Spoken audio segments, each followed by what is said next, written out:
Hello, it's Greg Habercorn again from Arvada, Colorado. I'm doing my third year review on my Bass Pro 19 Tournament Edition. And I had several requests from previous views from my previous video to do so made myself some notes so I don't forget anything. If you haven't watched the first review, do that, because this just builds upon that particular video. So with that, we'll get started. First thing I want to go over, so you can see put in plug. I got a plug holder here. It usually has two, but this one broke off. But this is a plug holder, and I put this in. I have it on the dash of my truck.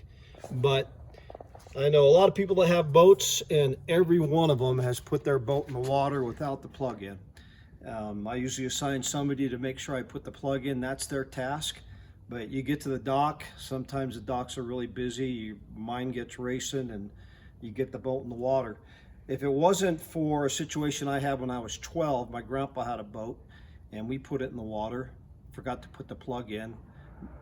My dad had already pulled the trailer out, he couldn't get it back down, the boat was starting to go down. My grandfather said, hang on. He started up and we flew across the lake, same lake too, steamboat. Flew across the lake. I don't even know if it had a bilge pump on it, but it sucked the water out enough so that by the time we got that back, my dad had the boat in the water, trailer in the water, and we were able to get it on. My situation was, we put it in. I was with my sisters and my daughter. My sisters took 15 minutes. They had to use the restroom. All that time I'm taking on water. We got going. I went to hit the gas. Bow came way up, and I'm like, what's wrong? The trim not right or something? And my one sister goes, you got water coming in back here. So what I did is I made them all get up in the bow.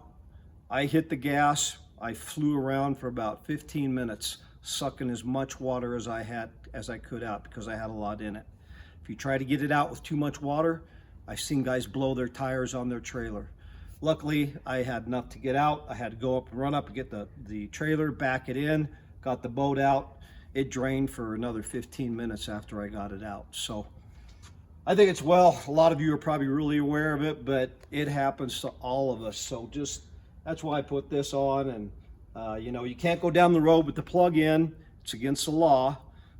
So big item right there. You sink the boat, you got EPA fees, cleanup fees you got to pay. Just a nightmare. The next thing is I put these on. And these are really nice. I use it for my fenders mostly when I go up against the dock, but you can also use it when you're tying off on the cleats on the dock. I have 4 of them, one all the way around the boat, and they're a little pricey, to tell you the truth. I think they were like 30 bucks a piece. A little pricey, but I think well worth the money. So we'll go around this way. Last video I did, I had put these guides on, but I didn't have the pads on. So it dresses your boat up a little bit. They just slide right on and off, right over. They don't come off when you're going down the road, but makes it look a little bit better than just having the white on there. Okay.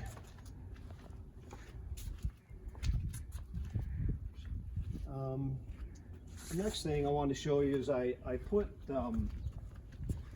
this cover on the very front of my bow, because it was getting nicked up by this when I was taking it off. So this is an item that I put on, and it's lasted really well. Last time I had shown you that I put the keel guard on. You can see it's just doing great. I mean, no adhesion problems, nothing. And it saves your keel really well. So that was something I really wanted to get on and got done. One thing I do want to talk about is the Droto system. I also did a video on that. I'm not real happy with it. I don't know. I've heard that it works better with more bass boats, not these deep V boats, but it's just not consistent. You got to hit it just right when you're coming in. Otherwise, your boat goes off to the side, and it's beat my boat up a little bit. I'm this close to just taking it off. I got these steps over here on the trailer that I can get the boat in, just walk down, get a little bit of water, crank it on. So the Droto might be gone here by the end of the year. I'm giving it another chance. All right, well, we can go inside here and take a look at some of the stuff I did on the interior.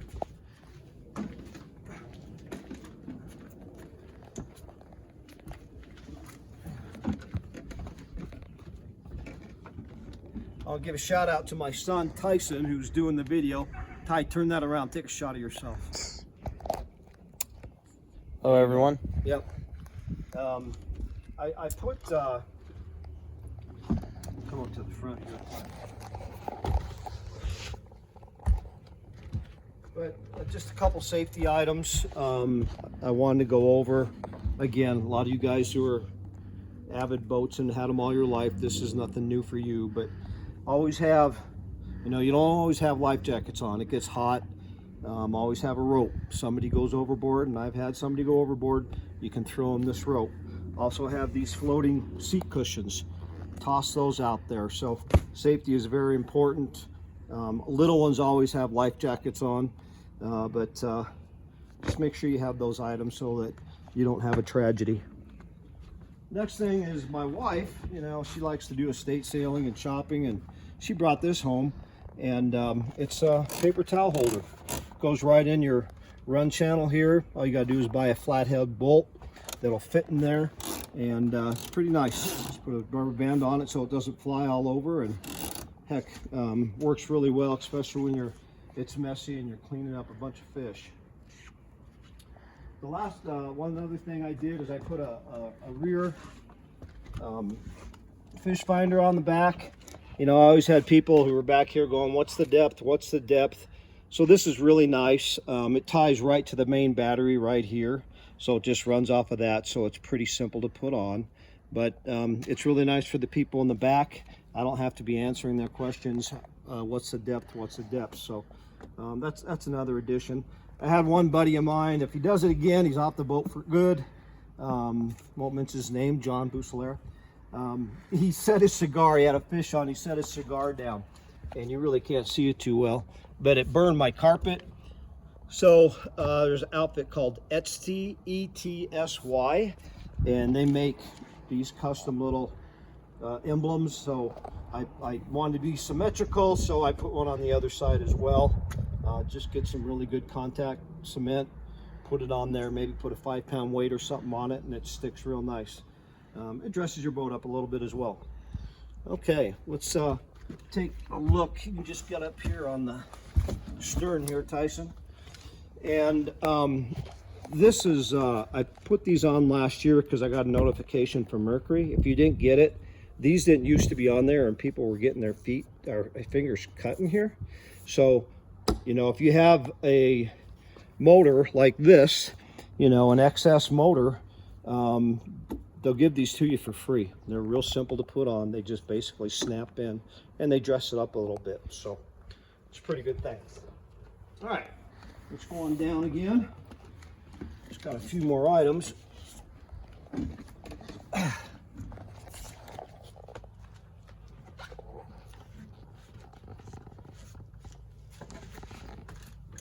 So again, this information I'm going to show you now is more for beginner boaters, not for novice boaters, but it's nice to have this rope on, and you go up to the front with it.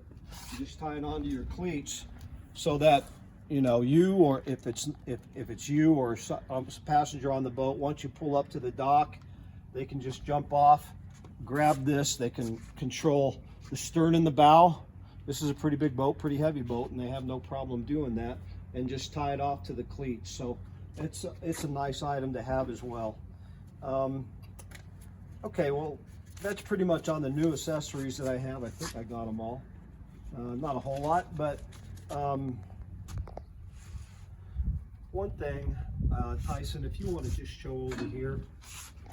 One of my friends mentioned the seat felt a little loose, and you can see those silver bolts on the floor, and also they're around each seat. And so I got in here, and every single one of them I had to tighten. I think from the factory they just didn't torque them down, but every single one I had a half to a full turn with my wrench to tighten those up. So that's something you want to check and get snugged up if you need to. Talked about the Droto system. Talk a little bit about hubs. These are got the bearing buddies on them, which I use. my boat gets in the water at least 10, 15 times a year. And a lot of times I don't have anybody that knows how to back down the trailer. So I got to do it myself, and it sits in the water while I get the boat and get it on the back onto the trailer. So just make sure, I would pack your bearings every other year with marine grease. And when you're traveling, you know, after 100, 200 miles, stop, take a break. You just go up here and go like this on it. Okay, if they're real warm to the touch, you got a problem with your grease. Either the grease has gone bad, has too much water in it, or it doesn't have enough grease in it to begin. Sometimes I'll come out and there'll be grease slung around my wheel on here.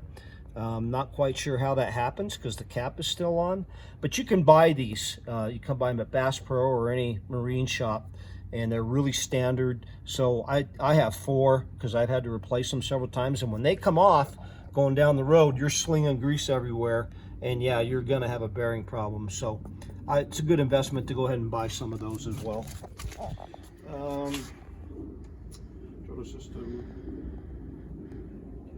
Oh, one thing that I started doing here, let me grab it real quick.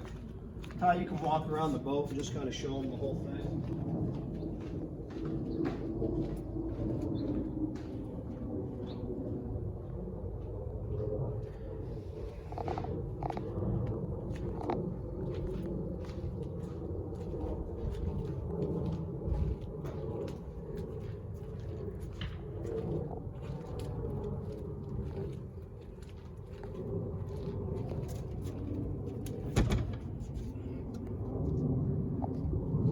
Okay, so last thing is get yourself a charger, battery charger. I'm going to put that on the boat from now on. Last time I was out, I had the stern Humminbird fish finder on.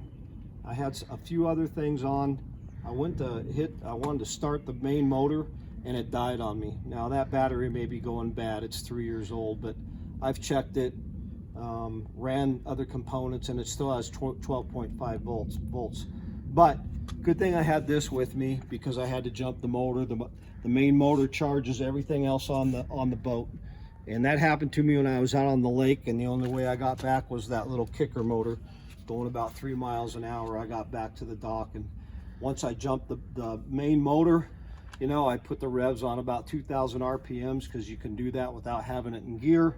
And it charged everything up, and I'm good to go. But I'm going to from now on have this on the boat with me and make sure that it's fully charged before your trip. So that's everything. You know, some people asked if I am happy with the boat and had I compared it to other makes. And yeah, I compared it to Fisher, Alumacraft, Lund, and like I said before, $10,000 to $15,000 cheaper for this boat, and I am overall really happy with everything about it. I think it's a great buy, price comparison wise. I don't think you can beat it. So just a couple things. I don't get any endorsements for any of the products that I talk about, but there are some cleaning things that I used that really do a nice job, so I just want to share that with you. Again, I got these at Bass Pro.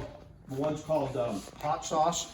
I mean, this takes, you get that nasty water line on your bow underneath. This takes it right off. You just spray it on and basically wipe it off. You don't even need to have water. Then conditioning sauce, I use these on this does a nice job on the gunnels too, by the way. But the conditioning sauce, wherever there's rubber, it really cleans it and brings out the brilliance of the rubber. So really 2 good products. The other one is this OxiClean with a scrub brush on it. You know, you get blood, salmon eggs, whatever, in on your carpet, and this thing works great. You spray it on and just scrub it off. It takes 30 seconds, doesn't discolor your carpet or leave any residue. So yeah, 3 really good cleaning products that I use, and then I have the one-step compound Meguiar's for the rest of the boat when I polish it, which I don't do too often. In addition to my boat, be looking for how I built this playground in the backyard. That should be uploaded very, very soon, but very detailed video, so be looking for that. And then we're videotaping. I'm putting a 32 by 24 outbuilding out here. So you can see the foundation just got poured a few days ago, but I'll have the thing from start to finish and done in fast time, so you can just see it going up. I hope to have that done before the snow flies. So we'll look for those two videos as well. And thanks for watching.